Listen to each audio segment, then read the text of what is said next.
Hi, in 2.6, we're going to be talking about proofs in algebra. So first we're going to review some of the properties of real numbers that we've talked about in algebra. You've covered these in algebra. So let's recall what they look like.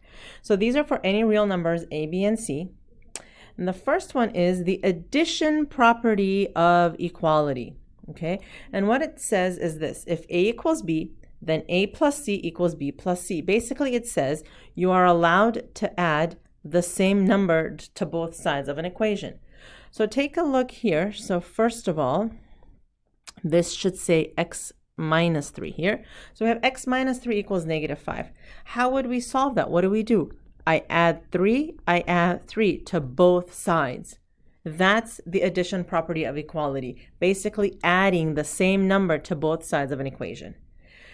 Similarly, we have the subtraction property of equality, and that says you can subtract the same number from two sides of an equation. So look, here we have x plus 10 equals 21. I can do minus 10, subtract the same number. That's the subtraction property of equality. Basically, the reason why I can subtract 10 from both sides is because I am allowed to by the subtraction property. Next is multiplication property. If a equals b, then I can multiply both sides of an equation by the same number. So if I have an equation like this, x over 2 equals negative 3, the multiplication property of equality says I can multiply both sides of the equation by the same number. And then x will be negative 6. The division property of equality says I can divide by the same number on both sides of the equation. So if 3x equals 21, then I'm allowed by the division property of equality to divide both sides by 3, meaning x is 7. Okay. Another one that you probably didn't pay much attention to before is the reflexive property of equality. And even though this doesn't really come up all that much in algebra, it does in geometry. The reflexive property of equality basically says something is equal to itself. So the length of xy is equal to the length of xy. That's called the reflexive property. The symmetric property of equality says I can read an equation left to right or right to left, meaning I can either say a equals b or b equals c. Oh, sorry, that should say b equals a. Sorry. So if I have a equals b, then I can also say then b equals a in the opposite direction. So for example, if negative 4 equals x, then I can also say x equals negative 4. That's the symmetric property. Okay, the transitive property of equality says this: if a equals b and b equals c, then a equals c. So it's important to note here that for the transitive property of equality, we are comparing three things, a, b, and c.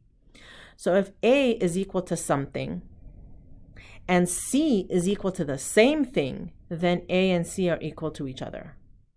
So here, if x is equal to y and y is equal to 10, then x is equal to 10.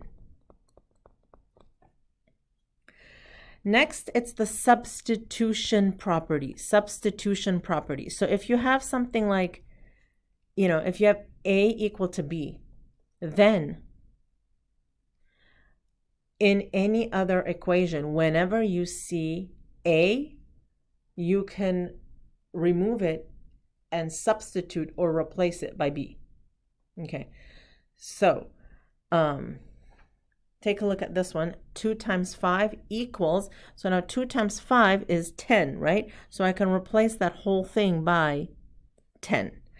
In a sense, the substitution property is also the same as simplifying. Okay.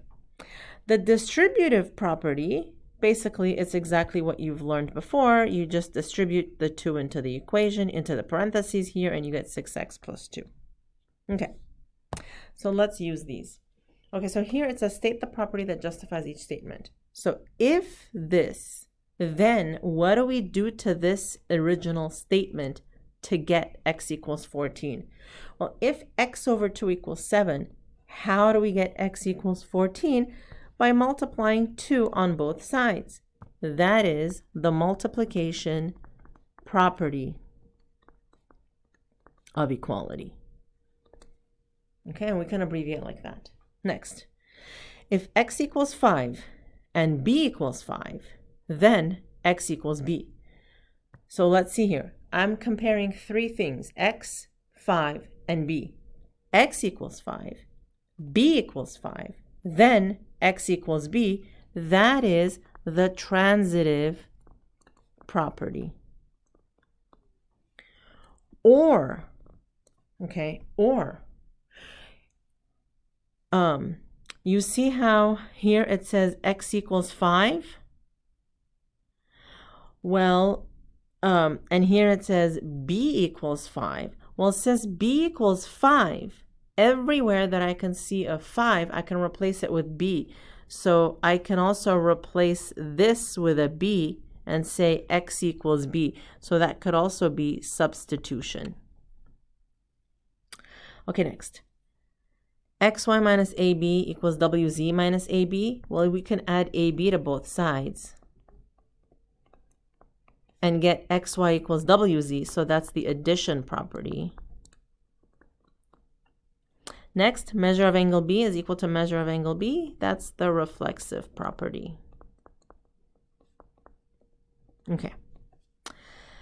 So we're going to next solve this equation and justify each step. Okay.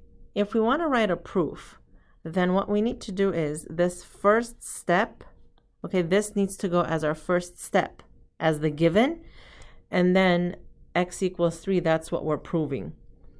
So we're not looking to see if they solved it correctly. That's assumed. We just have to show the steps.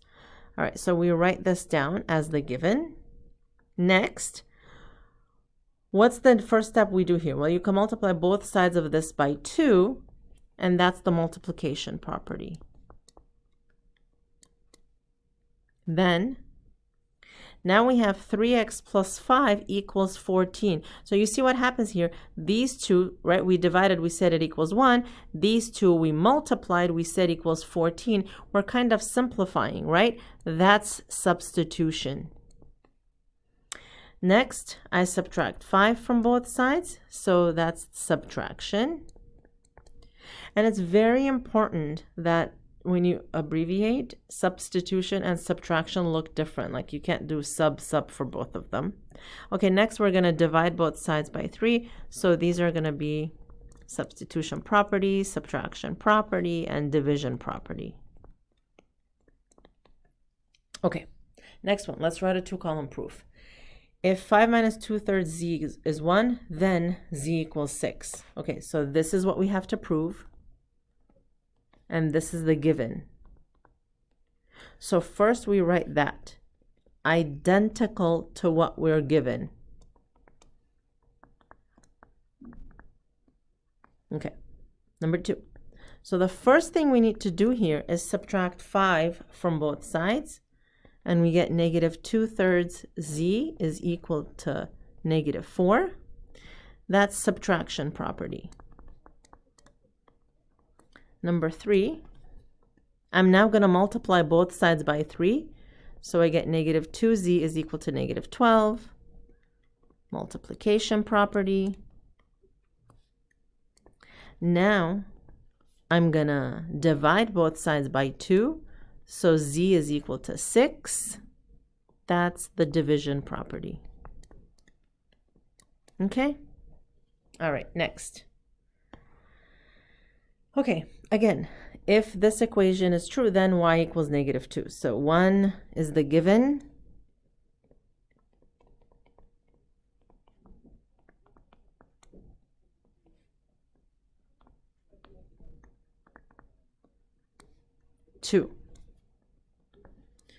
Okay, so first we're going to distribute, right? So 25 is equal to negative 7y plus 21 plus 5y. This is distribution.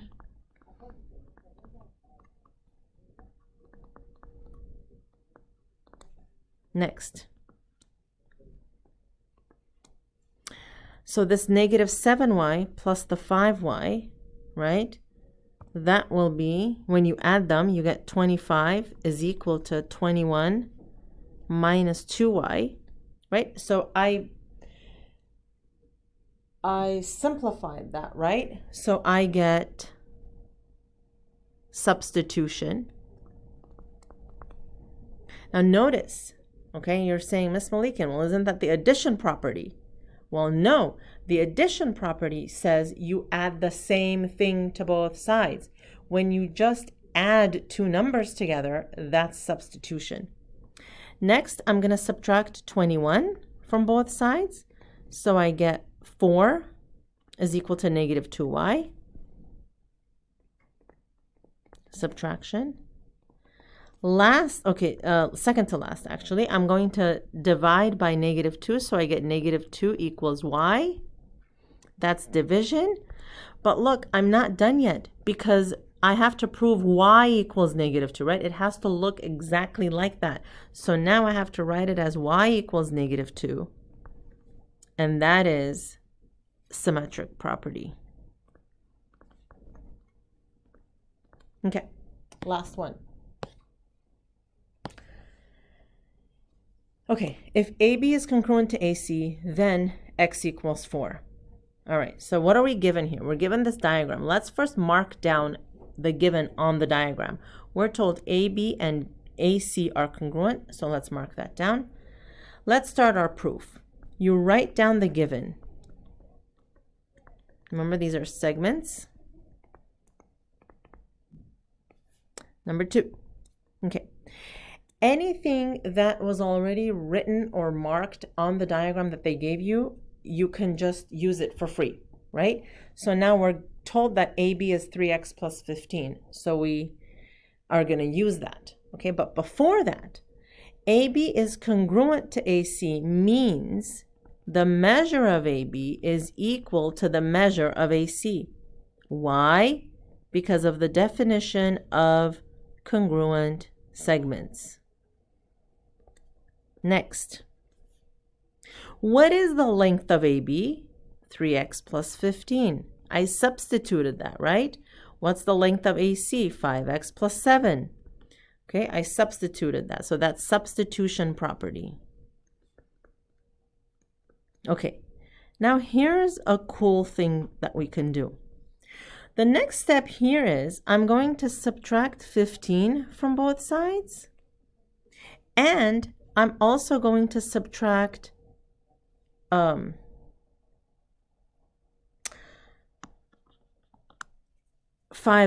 from both sides. Okay?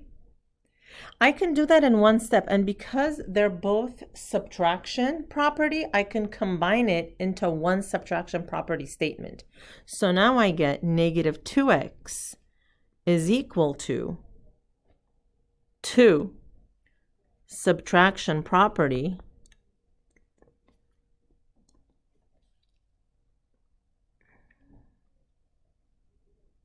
I'm sorry, this was negative 15. So that's negative 8. I'm so sorry. Okay, so now fifth step is divide, and I get x equals 4. And that is division property. Okay, thank you very much. See you next time.